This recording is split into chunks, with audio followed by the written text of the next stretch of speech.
Data mencatat 2.507 titik jalan dan 599 jembatan rusak, mulai dari yang roboh, hilang total, dari Aceh Utara, Aceh Tengah, masih banyak warga yang terisolir, terpaksa menyeberangi sungai yang berbahaya demi dapat beraktivitas dan bertahan hidup karena jembatan utama belum pulih. Lambatnya pemulihan ini sangat dipengaruhi tentu oleh medan yang berat dan lokasi yang sulit ditembus lewat jalur darat. Indra Iskandar, MSI MIKOM, putra asli Aceh, Sekretaris Jenderal DPR RI.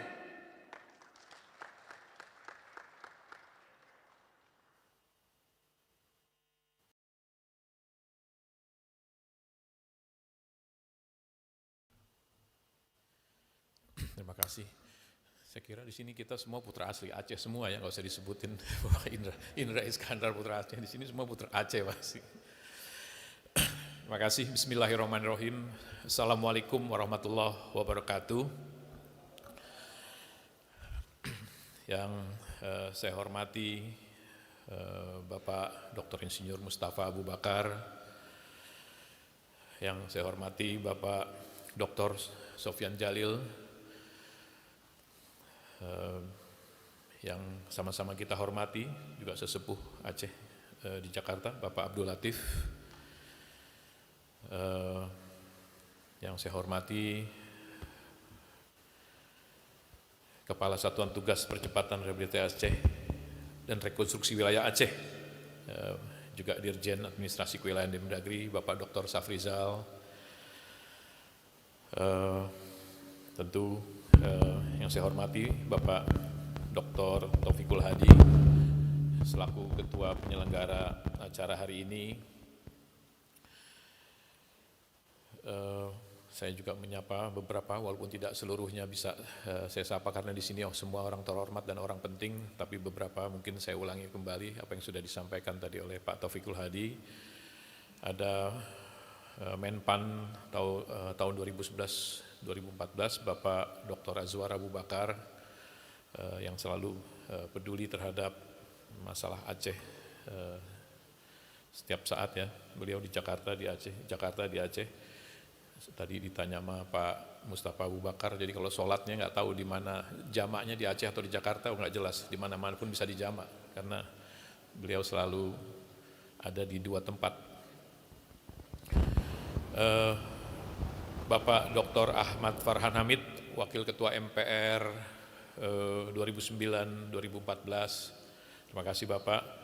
Ada Pak Ifdal Qasim, tentu ada juga penggagas acara ini Bapak Dr. Insinyur Surya Dharma, MBA, ada Bapak Adli Abdullah, kemudian juga Bapak Teguh Rifki Hasan Husni. Di sini juga hadir putra-putra kebanggaan Aceh, ada Rektor USK, Profesor Mirza. Untuk kita berharap ke depan USK akan terus paling tidak di Sumatera menjadi universitas unggulan yang membanggakan Aceh. Ada Kapolda yang akan datang, Pak Jenderal Dedi Traberani. Terima kasih. Terima kasih. Saya kira ada juga seniman Aceh yang selalu berkomitmen menulis Aceh, Bang Fikar Weda di belakang. Terima kasih Pak Bang Fikar. Saya mohon izin, di sini ada ini anggota DPR yang ini, ada Bang Muslim, Ketua Demokrat Aceh. Ada Pak Safwadi, terima kasih Pak Safwadi juga, PhD. Bapak Ibu, mohon izin saya tidak menyapa keseluruhan karena waktu saya terbatas, saya hanya fasilitator. Tidak ada hal catatan yang penting yang akan saya sampaikan karena nanti narasumber yang ada di sini semua berkompeten. Saya cuma menyampaikan tadi yang sudah disampaikan oleh Bang Taufikul Hadi bahwa ini ruangan ini baru selesai beberapa minggu yang lalu. Ini adalah orang Aceh, ini pengguna kedua setelah Gerindra kemarin minggu lalu. Dan mungkin ke depan untuk umumnya agak susah nih, ini karena bisa dipakai karena sekjennya aja orang Aceh gitu ya. Kalau jadi waktu Bang Taufik ngajak saya ketemu untuk ngomongin ini, sebenarnya saya agak ragu gitu ya untuk memutuskan, karena sebenarnya ini ruangan ini digunakan untuk kedewanan gitu. Jadi tapi buat saya persoalan Aceh ini kedaruratannya juga jauh lebih penting dari hal-hal yang formal. Jadi apapun akan saya lakukan untuk Aceh. Saya kasih tanya ke Pak Taufikul Hadi, saya bilang mau pakai yang besar kapasitas 600-700 orang atau yang kapasitas 200-300 orang ada di ruang serbaguna di Masjid Raya DPR ini. Beliau bingung karena dulu waktu anggota DPR mikir terus nggak pernah tahu kalau ada ruangan-ruangan itu gitu. Jadi akhirnya diputuskan oleh fasilitator hari ini Pak Najib Ibrahim, ini orang Melaboh, ini yang mempersiapkan pertemuan teknis bukan substansi di sini. Dan pertemuan hari ini itu masuk dalam YouTube eksklusif, kita bayar puluhan miliar untuk YouTube eksklusif yang itu hanya digunakan untuk paripurna. Ini satu-satunya di luar paripurna nih acara Aceh nih. Jadi seluruh dunia bisa menyaksikan real time acara ini. Seluruh dunia bisa menyaksikan real time ini. Bapak-bapak bisa lihat itu link YouTube eksklusif, bukan YouTubean, ini YouTube memang yang berbayar mahal dan digunakan untuk acara-acara kedewanan. Saya juga harus menyampaikan karena di sini yang hadir saya tahu umurnya di atas 60 rata-rata sebagian besar. Samping ini ada toilet, kalau nanti mau ini jangan bingung nyari toilet, ada di sebelah kanan ini, di belakang panggung. Di tempat saya bicara ini belakangnya toilet bagus. Jadi nggak usah keluar jauh-jauh.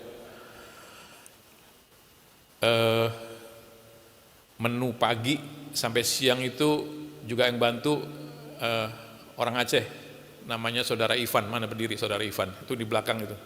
Dia yang nyiapin seluruh makan pakai, karena saya tahu banyak bisnisnya lagi jalan, maka saya bilang saya minta tolong disedekahkan untuk hari ini makan. Jadi snack dan lain sebagainya hari ini makan itu atas sedekah Saudara Ivan, orang Langsa itu. Bapak Ibu yang saya hormati, tentu apresiasi dan ucapan terima kasih kami sampaikan kepada Forum Masyarakat Aceh Peduli Bencana Banjir Sumatera, dan juga yang lebih penting adalah kepedulian dari Diaspora Global Aceh yang telah menginisiasi acara yang sangat penting ini, serta semua pihak yang telah mendukung, berkontribusi sehingga acara hari ini dapat diselenggarakan dengan baik. Saya kira ada sesepuh-sesepuh Aceh seperti Pak Latif, Pak Mustafa Abu Bakar, Pak Aswar Abu Bakar dan lain-lain, itu menunjukkan betapa kepedulian kita pada Aceh itu sungguh-sungguh serius. Sumatera, khususnya Provinsi Aceh, berada dalam siklus bencana banjir dan banjir bandang yang terus berulang. Setelah bencana alam gempa bumi yang disertai dengan badai tsunami pada Desember 2004 lalu, kita kembali diuji oleh bencana alam banjir bandang, longsor yang dahsyat dan meluas sejak akhir November 2025. Bencana ini bukan sekedar angka statistik, ia adalah tragedi kemanusiaan yang merenggut banyak jiwa saudara kita yang lebih cukup besar. Tidak kurang 2,5 juta penduduk terdampak akibat bencana ini. Ini adalah sebuah persoalan serius bagi kita ke depan. Saya nggak tahu, beberapa tokoh dari USK cerita sama saya per telepon, kalau dihitung proyeksi waktu, katanya ini 20 tahun lebih untuk memulihkan kembali Aceh seperti sedia kala kemarin gitu. Saya nggak tahu benar nggak, nanti mungkin Pak Safrizal bisa menjelaskan atau Pak Rektor bisa memprediksi nanti seperti apa. Saat ini meskipun sebagian wilayah telah memasuki fase transisi menuju pemulihan, kita masih menghadapi jalan panjang penuh tantangan. Tantangan utama yang kita hadapi adalah kelumpuhan infrastruktur konektivitas di Aceh. Data mencatat 2.507 titik jalan dan 599 jembatan rusak, mulai dari yang roboh, hilang total. Dari Aceh Utara, Aceh Tengah, masih banyak warga yang terisolir, terpaksa menyeberangi sungai yang berbahaya demi dapat beraktivitas dan bertahan hidup karena jembatan utama belum pulih. Lambatnya pemulihan ini sangat dipengaruhi tentu oleh medan yang berat dan lokasi yang sulit ditembus lewat jalur darat. Kita juga menyaksikan perjuangan luar biasa di sektor kebutuhan dasar dan layanan publik. Hingga saat ini puluhan desa belum teraliri listrik karena terputus, dan tentu memaksa petugas PLN terus bahu-membahu untuk mencari jalan keluar masuk listrik yang sudah padam total. Di sektor pendidikan sebanyak 2.805 sekolah terdampak. Banyak anak kita terpaksa belajar di tenda darurat atau di ruang kelas seadanya tanpa meja dan tanpa kursi.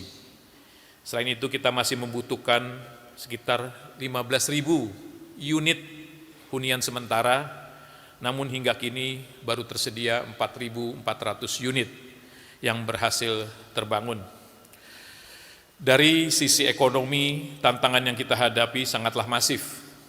Aceh kehilangan 56.652 hektar lahan sawah yang rusak parah, memaksa kita untuk mengevaluasi kembali target produksi padi tahun ini.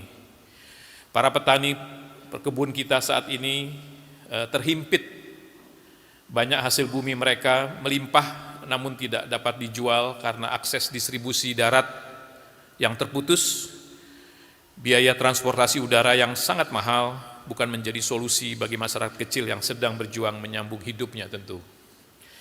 Terakhir, kita tidak boleh melupakan tantangan ekologis.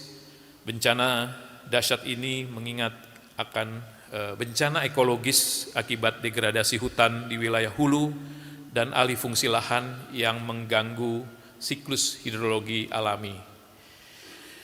Bapak Ibu yang dimuliakan, tanpa restorasi lingkungan dan evaluasi tata kelola hutan yang serius, infrastruktur yang kita bangun kembali akan tetap rentan terhadap anomali cuaca di masa-masa yang akan datang. Simposium hari ini membedah akar masalah untuk memetakan kembali hambatan birokrasi, sistem pengaduan, koordinasi logistik dalam penanganan banjir, merumuskan formula kebijakan untuk rehabilitasi, rekonstruksi, dan tata kelola yang tangguh bencana, membangun jembatan komunikasi antara pemerintah pusat dan daerah, akademisi, sektor swasta, masyarakat yang terdampak, advokasi publik untuk menjaga agar isu mitigasi banjir tetap menjadi prioritas dalam agenda pembangunan nasional dan daerah di Aceh. Saya tentu sebagai orang Aceh berharap semua tujuan simposium tersebut dapat kita capai. Tadi sudah dieksersis beberapa oleh Pak Azwar Abu Bakar dan Pak Mustafa Abu Bakar, dan ada beberapa benang merah tadi yang disampaikan oleh Pak Sofyan Jalil di ruang tunggu. Tentu mungkin nanti itu bisa menjadi kesimpulan-kesimpulan yang akan memperkuat kesimpulan pertemuan kita hari ini. Walaupun kita bertemu hari ini tidak sampai 200 orang, mudah-mudahan ini akan menjadi langkah awal, kalaupun ini bukanlah langkah terakhir ya, untuk terus kita memberikan kontribusi pemikiran dan hal-hal yang konkret bagi Aceh yang kita cintai, seperti yang disampaikan oleh Pak Taufikul Hadi. Akhirnya sebagai tuan rumah, bukan tuan rumah substansi ya, tuan rumah fasilitasi acara hari ini, saya mengucapkan selamat mengikuti simposium. Semoga simposium kali ini dapat memberi manfaat dan kontribusi yang bermakna bagi pemulihan kehidupan pasca bencana melalui berbagai rekomendasi yang dihasilkan sehingga terwujud masyarakat dan tata kelola Aceh ke depan yang lebih sejahtera. Walau muwafiq ila aqwamit thoriq. Wassalamualaikum warahmatullahi wabarakatuh.